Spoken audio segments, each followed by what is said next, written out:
Assalamualaikum warahmatullahi wabarakatuh. Om Swastiastu, salam nama budaya, salam kebajikan untuk kita semua. Rahayu, rahayu, rahayu. Sekarang kita lihat menyikapi cokro manggilingan.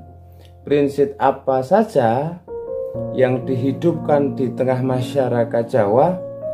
Itu saya bawa beberapa prinsip yang ada kata-kata ojo. Ojo itu artinya jangan. Tadi ada ojo dumeh. Ojo dumeh itu saya sendirikan yang jadikan prinsip utama, tapi ini ojo-ojo yang lain. Jadi banyak sekali jalannya. Ini kalau dalam bahasa sering saya sebut ini semacam remnya. Silahkan lakukan apa saja asal remnya paten. Remnya paten itu berarti jangan nabrak hal-hal ini. Baik, kita lihat orang yang sadar bahwa hidup ini berputar, kadang di atas kadang di bawah. Yang pertama, ojo adigang, adigung, adiguno. Ojo adigang, adigung, adiguno. Maksudnya ojo adigang itu jangan sombong mengandalkan kekuatanmu. Ojo adigung itu jangan sombong mengandalkan kekuasaanmu. Adiguno itu jangan sombong mengandalkan kepandaianmu. Kekuatan, kekuasaan, kepandaian itu sesuatu yang kita miliki hari ini mungkin, tapi pada saatnya juga akan pergi.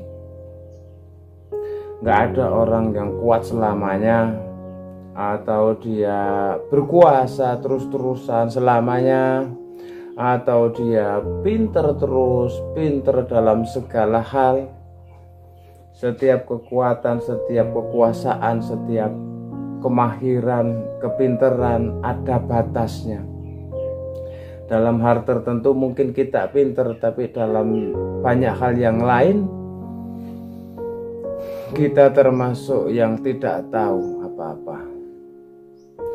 Di ranah tertentu mungkin kita berkuasa, punya kekuatan, punya kekuasaan, tapi di ranah yang lain yang justru lebih banyak, lebih luas, kita tidak punya kuasa apa-apa, nggak punya kekuatan apa-apa. Yang namanya manusia selalu ada batasnya. Ojo sombong, jangan merasa kekuatannya itu nggak terbatas, kekuasaannya dan kepandaiannya juga nggak terbatas. Orang yang merasa kekuatannya nggak terbatas itu biasanya menganggap yang lain lebih lemah dari dirinya.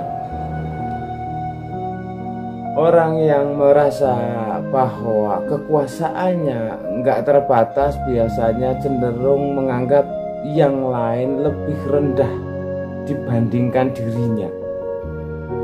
Sementara orang yang merasa sangat pandai, kepandaiannya nggak terbatas biasanya menganggap yang lain ini lebih bodoh, lebih keliru, lebih sesat daripada dirinya. Ini memanifestasikan orang yang nggak sadar bahwa hidup itu muter. Tadi di atas saya bilang kalau Allah mau, kekuasaan, kekuatan, kesedahsyat apapun bisa satu detik hancur. Bagaimana ceritanya? Misalnya Raja Namrud zaman Nabi Ibrahim yang meninggal karena seekor nyamuk. Kurang dahsyat apa seorang raja kalahnya sama nyamuk?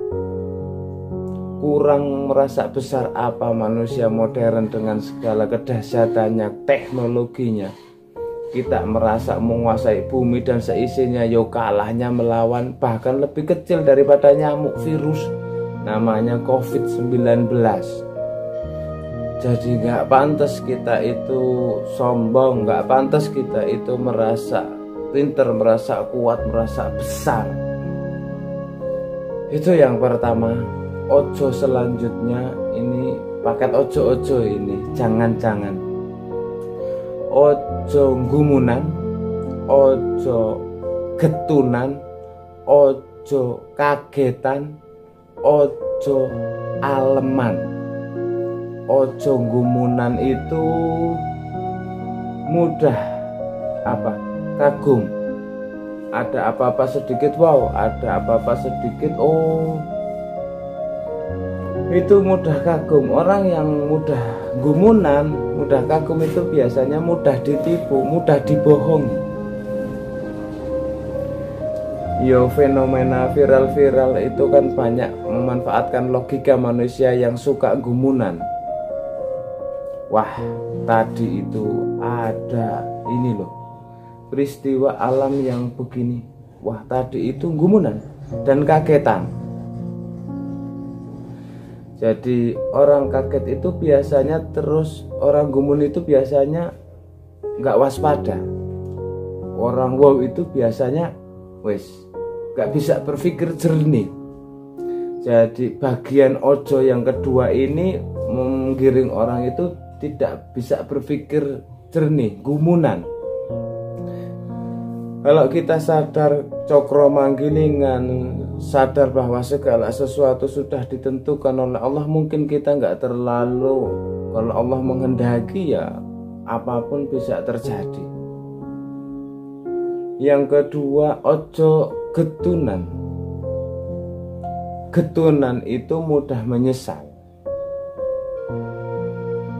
Orang yang mudah menyesal itu menunjukkan bahwa perbuatannya tidak terkontrol atau tidak maksimal. Orang menyesal itu kan karena mbok kemarin aku begini akhirnya nggak begini, mbok kemarin aku begitu akhirnya nggak begitu. Orang yang mudah menyesal itu biasanya orang yang sembrono, yang tidak serius, tidak memberikan apa yang dia punya. Ujian misalnya, alah hujan aja di kerjaan sak-sak, yang penting yo nulis wis, akhirnya nilainya jatuh. Itu kan nyesal. Mbok coba kemarin saya kerjakan yang sungguh-sungguh, ya mestinya kan nilaiku lebih bagus. Ya getun, ya salahnya sendiri, nggak serius. Jadi getun, tidak memberikan yang 100%, tidak berupaya sepenuhnya. Ini menyebabkan orang getun.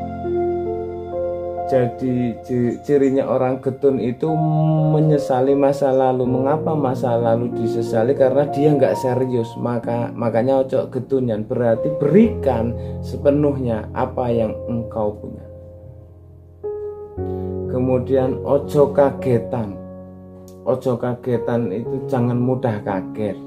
Biasa saja di dunia ini apa sih yang nggak bisa, yang nggak mungkin. Kalau sering-sering kaget jadinya kita nggak waspada, mudah ditipu orang, mudah ditrik orang. Tiba-tiba ada WA, wah selamat, Anda memenangkan undian 100 juta. Waduh, ini jangan-jangan ini beneran ini. Jangan-jangan ini beneran ini. Biasa saja, sekarang kan banyak yang seperti itu nipu. Jadi memanfaatkan situasi psikologis kita yang mudah kaget.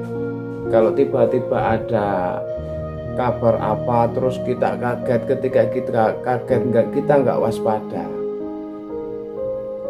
Ada ya hari ini banyak toh mensos itu tiba-tiba juara 1 atau kadang ngeri, anak bapak ini kecelakaan. Ini kaget. Ketika kita kaget itu kehilangan kewaspadaan, nggak bisa waspada. Maka jangan kagetan, terus berpikir yang jernih, yang waspada. Yang keempat, ojo aleman. Ojo aleman itu apa ya?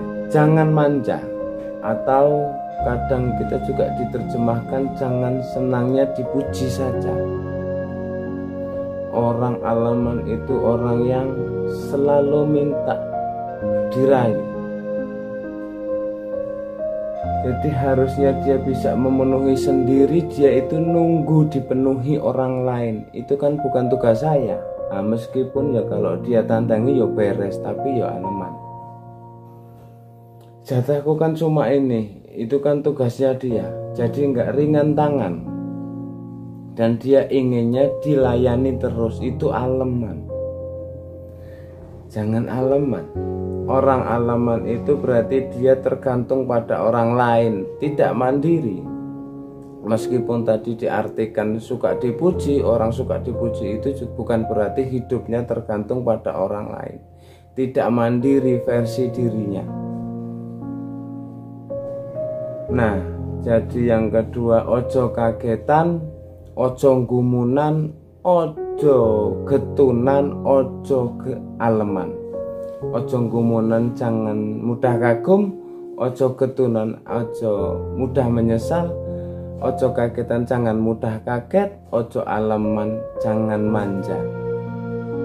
Terus ojo yang selanjutnya, ojo tetungkol marang kalungguhan, kadunyan lan kamarman. Jangan ditaklukkan oleh kedudukan, keduniaan, harta benda, dan kemarman, kesenangan. Jadi hidup kita tolong jangan diperbudak oleh posisi atau jabatan atau kedudukan. Jangan diperbudak oleh harta, jangan diperbudak oleh kesenangan saja. Diperbudak itu berarti kalungguhan, kadunyan, kamareman itu yang menyetir kita, bukan kita yang menguasai kedudukan, harta, dan kemareman. Bukan kita yang mengendalikan kesenangan, tapi kesenangan yang mengendalikan kita. Dikendalikan oleh kesenangan itu berarti hidup kita itu yang kita tuju seneng terus, kita nggak bisa ngerem. Kalau sudah seneng itu terus yang dicari, dikejar sampai lupa segalanya, itu berarti kita disetir oleh kesenangan. Kalau sudah begitu ya berarti kita nggak sadar cokro manggilingan. Hati-hati, hidup itu berputar. Kadang orang mencari kesenangan, jatuhnya malah kesusahan yang nggak ada akhirnya. Kadang orang mencari kedudukan, jabatan, lupa segalanya, hanya mikir jabatan saja, akhirnya jatuhnya malah kehinaan. Banyak orang mengejar harta, menghalalkan segala salah, akhirnya malah jatuh miskin. Maka ojo ketungkul marang kalungguhan, kadunyan lan kamarman. Itu diingat-ingat ini prinsip ini teman-teman, apalagi yang menjelang era-era mau berjuang, mungkin sudah lulus kuliah, mau bekerja, mau menikah, maupun rumah tangga dan seterusnya. Ojo ketungkul marang kalungguhan, kadunyan lan kamarman. Ojo keminter mundak keblinger, ojo cidro mundak ciloko. Keminter atau kuminter itu maksudnya kalau di bahasa Indonesia kan sekarang mungkin sok pinter. Sok pinter itu sebenarnya nggak pinter, tapi gayanya kayak orang pinter. Itu namanya keminter. Nggak menguasai ilmunya, nggak ngerti teorinya, tapi gayanya kayak orang yang sudah ahli. Itu namanya keminter. Hati-hati, ojo keminter, mundak kebelinger, nanti engkau akan sesat terus. Jadi keblinger itu apa? Terbelokkan. Terbelokkan itu ya tersesat lah. Jangan keminter deh, kalau nggak ngerti ya bilang saja nggak ngerti. Kalau belum mendalam jangan kesusu mengajar. Ojo keminter. Jangan kesusu ngeser-ngeser hal yang kamu nggak paham benar. Segala isi dan konsekuensinya. Hari ini kan kadang-kadang kita nggak sadar jadi orang keminter. Wong yo fikih nggak ngerti kita menfatwai orang lain.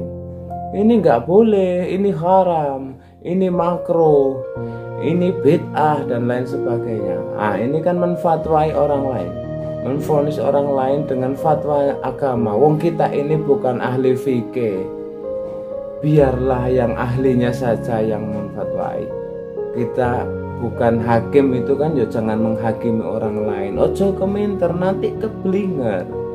Keblinger itu sesat. Maunya orang lain jadi lebih baik, malah dirinya sendiri sesat. Kalau dirinya sendiri itu sesat, yang disampaikan ya berarti menyesatkan orang lain. Keblinger, jangan keminter. Pinter itu bagus, tapi jangan keminter, sok pinter. Kemudian ojo cidra mundak ciloko. Cidra itu bisa diartikan curang, bisa diartikan berkhianat, bisa diartikan jahat. Jangan melakukan yang jelek, khianat, yang jahat, nanti engkau celaka sendiri.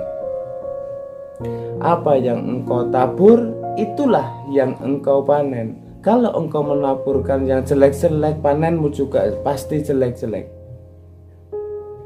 Tapi Pak, buktinya tetangga saya senang terus meskipun dia jahat sampai meninggal. Jangan lupa, hidup ini nggak hanya alam purwo, alam madya, tapi juga ada alam pusono. Di sanalah yang sejati, yang nggak kelihatan. Ojo cidro mundak ciloko. Baik, itu pas paket yang selanjutnya. Terus ojo milik barang kang melok. Ojo mambro mundak kendo. Ojo milik barang kang melok itu jangan merasa memiliki apapun yang nempel padamu. Jadi semuanya itu nggak hakiki. Jadi jangan melok itu, jangan merasa hartamu, kedudukanmu, jabatanmu, kemuliaanmu, kehormatanmu dari masyarakat itu kan hal-hal yang kau miliki sekarang, yang melok padamu. Dia hanya melok, ikut, tapi bukan milikmu. Jangan merasa milik. Bahkan termasuk anak, istri. Yo, kalau bahasa lain itu kan semuanya hanya titipan dari Allah. Tugas kita mengelola sesuai dengan amanah yang punya, dan yang punya itu kan ya Allah.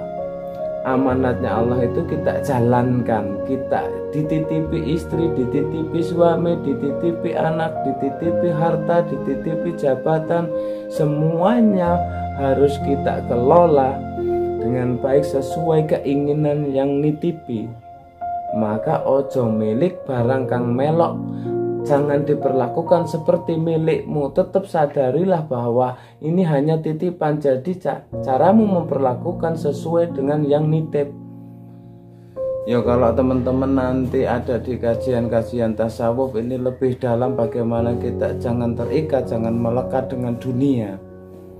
Kemudian ojo mangro mundak kendo, jangan mendua, maka akan kendo. Kendo itu kendor. Kendor itu berarti nggak fokus, mangro itu berarti nggak fokus, mendua. Terlalu banyak pertimbangan, kalian nggak jalan, nggak fokus. Akhirnya lelet dalam berjuang. Ya Pak ya, saya bisa ini, bisa itu. Enaknya gimana ya Pak? Pikiranmu bercabang-cabang, nggak fokus, akhirnya nggak jalan-jalan. Saya mau sih Pak, serius, tapi nanti efeknya begini ya Pak. Kalau yang ini bagus juga, nanti efeknya begitu. Kadang-kadang ini hanya membingungkan kita saja. Maka mantapkan kalau menurutmu itu sebuah kebaikan, kebenaran, ya resikonya pasti ada, nggak ada yang perfect. Ambil saja, jalan. Jangan terlalu banyak berpikir neko-neko, ojo mangro, mundak kendo, mendua. Komitmennya double-double. Nah itu biasanya terus kendor. Nggak ada yang 100%. Ojo ngege mongso. Ojo ngege mongso itu jangan terlalu ambisius. Jadi ojo ngege mongso, jangan terlalu berambisi tentang sesuatu. dunia ini cokro manggilingan. Kalau saatnya memang engkau di atas, ya akan di atas. Saatnya kalau hal itu memang jatahmu, takdirmu yang akan engkau alami. Ojo ngege mongso.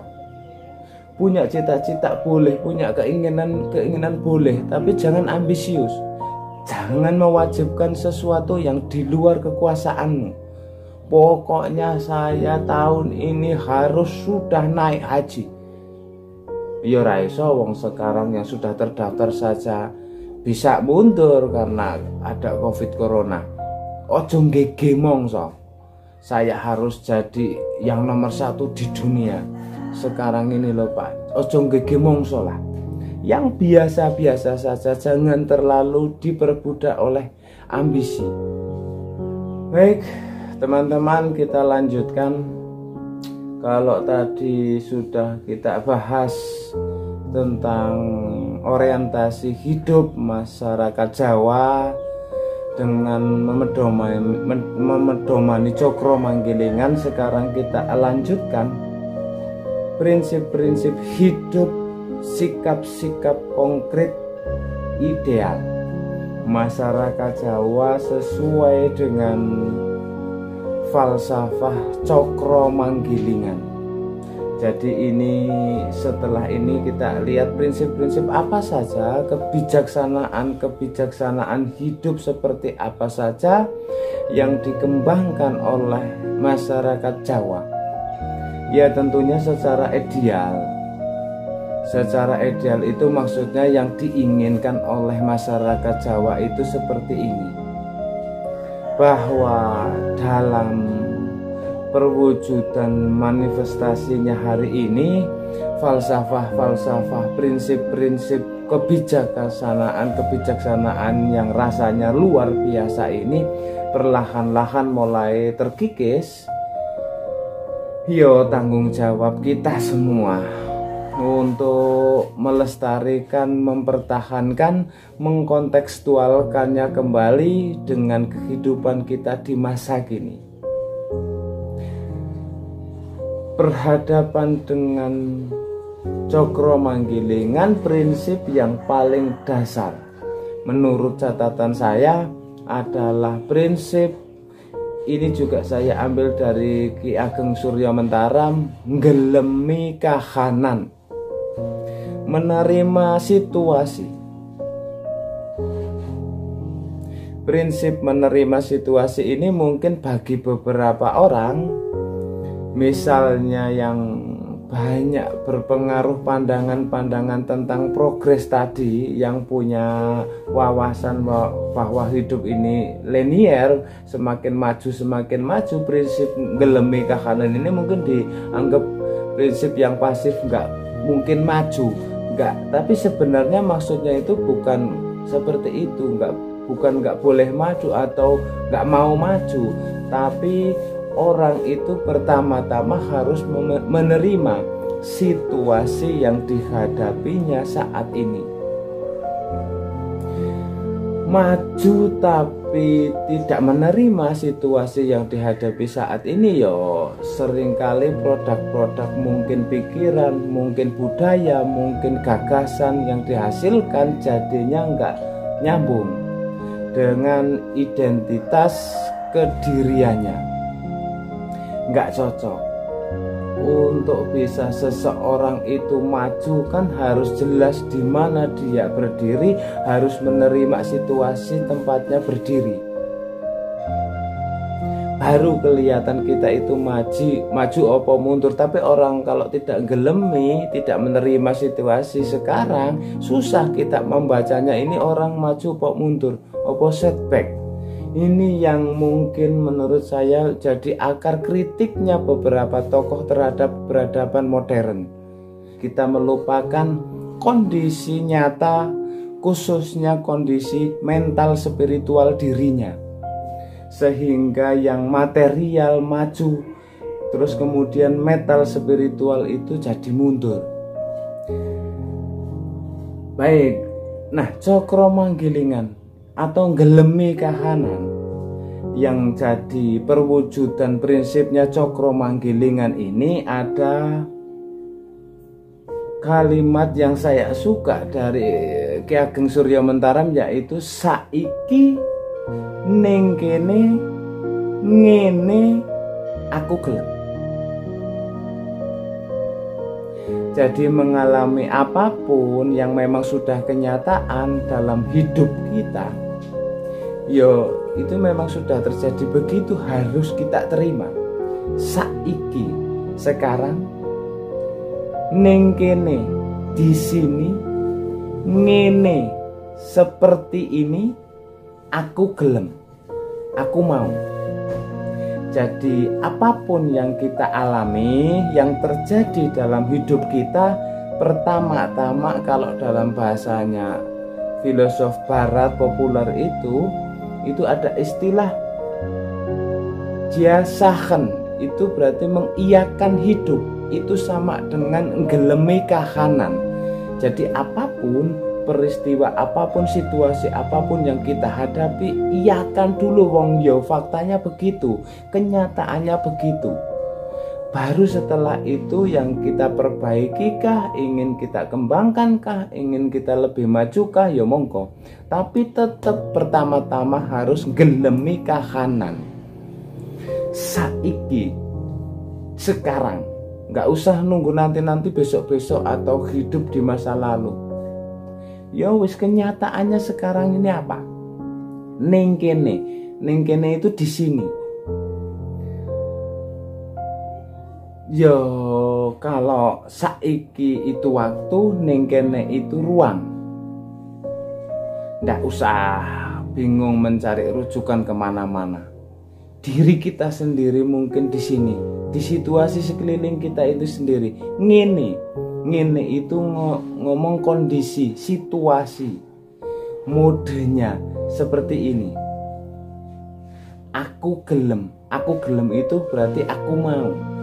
Misalnya teman-teman mungkin membaca berita, wah orang Indonesia ini kok semakin ngamuan ya, semakin tersinggungan ya. Wah, teman-teman kita sekarang ini kok tambah cerewet, meskipun lewat medsos tetanggaku kok tambah egois ya, tambah susah untuk diajak hidup bersama-sama ya, misalnya kan gitu. Situasi yo macam-macam itu, yo kita iyakan dulu, yo memang kenyataannya begitu. Banyak orang tidak mau menerima kenyataan, membuat-buat alasan, mencari-cari dalil dari kenyataan, sehingga akhirnya dia malah salah memahami situasi, salah memahami kenyataan. Kalau kita salah memahami situasi, salah memahami kenyataan, tidak menerima kenyataan yang terjadi, ya sulit kalau kita ingin melakukan perbaikan-perbaikan. Oh iya Pak, kehidupan di tempat saya itu sekarang sudah mulai agak egois, rasa kebersamaannya sudah kurang. Nah, ya berarti terus gimana cara kita menyikapi itu biar lebih baik kan gitu. Tapi kalau sejak awal itu kita bikin dalil, enggak kok Pak, itu kelihatannya saja ya aslinya ya rukun-rukun. Kalau dulu ngobrolnya itu pakai nongkrong-nongkrong di luar bersama, sekarang pakai medsos Pak. Kalau dulu temannya sedikit kiri kanan, sekarang temannya sedunia Pak. Jadi setiap hari itu medsosan, tiap hari itu twitteran, IG-an. Jadi lebih luas, nggak bisa yang kayak gitu, disebut gak rukun.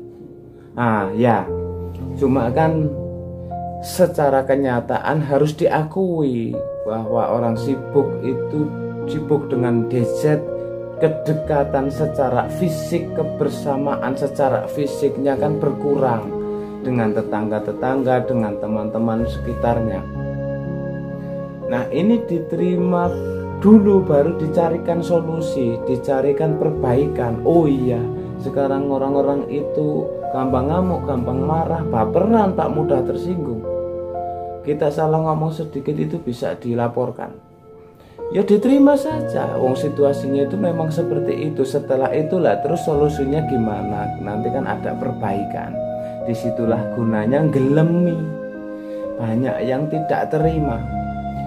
Ya hidup kita yuk ada baiknya, tapi yuk ada buruknya. Apapun itu, kalau ada saudara kita, teman kita menyebut-nyebut buruknya ya nggak harus ke susu dibawa, siapa tahu ya memang kenyataannya begitu, kita terima kemudian kita perbaiki. Jadi ini tidak harus diartikan kritik barat itu tadi, wah ini pasif, ini nggak aktif, justru terukur tindakannya, nggak asal maju. Nah, inilah gunanya ngelemi kahanan. Makanya nanti di masyarakat Jawa itu ada istilah tadah, pradah, dan ora wegah. Tadah itu tidak meminta apapun. Tidak meminta itu maksudnya bukan nggak punya keinginan, tapi tidak banyak menuntut, mensyukuri apa yang sudah dicapai. Orang bersyukur itu biasanya ya nggak mengeluh, nggak menuntut, itu tadah, menerima, ngelemi kahanan. Tapi juga nggak diam. Selanjutnya ada pradah. Pradah itu mau repot untuk perbaikan sesama, untuk menyumbang tenaga, menyumbang pikiran, menyumbangkan harta untuk kehidupan sesama. Itu namanya pradah. Jadi setelah menerima tadah, terus kemudian pradah. Jadi nggak ada hubungannya dengan malas atau pasif. Justru dengan potensi yang sudah diakui, dimiliki saat ini, berusaha untuk melakukan yang terbaik meskipun ya repot, meskipun itu capek, meskipun itu kehilangan, itu namanya pradah. Jadi ikhlas memberi. Dan yang ketiga, ora wegah. Ora wegah itu nggak males, nggak segan, nggak enggan, tidak menunda-nunda, nggak meleh-meleh ketika akan melakukan kebaikan.